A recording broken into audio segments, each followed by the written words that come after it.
భవిష్యత్తులో విజయం సాధించేందుకు వైసీపీ కుట్రలు చేస్తుందని ఆరోపించారు బీజేపీ అధికార ప్రతినిధి లంకా దినకర్.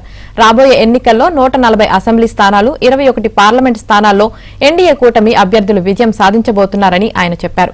ఇప్పటికైనా వైసీపీ తన పద్ధతి మార్చుకోవాలని దినకర్ హెచ్చరించారు. ఫేక్ న్యూస్ ద్వారా తప్పుడు వార్తలు ప్రచారం చేయడంపై ఇప్పటికే కేంద్ర దర్యాప్తు సంస్థలకు, ఎన్నికల అధికారులకు ఫిర్యాదు చేశామని దినకర్ చెప్పారు. భవిష్యత్తులో వీటన్నిటికీ తగిన మూల్యం చెల్లించుకుంటుందన్నారు. భారతీయ జనతా పార్టీ చాలా స్పష్టంగా ఖండిస్తుంది.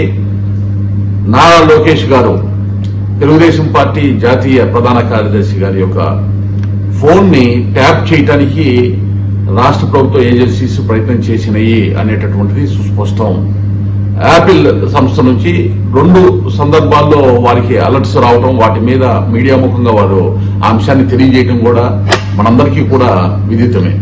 ఈ రోజు ఈ అనైతికమైనటువంటి చర్యలు, ఈ విధమైనటువంటి అనైతికమైన విధానాలతోటి ఈ యొక్క రాష్ట్ర ప్రభుత్వం ఎన్నికల్లో విజయం సాధిస్తాము అని అనుకుంటే అది చాలా పొరపాటు.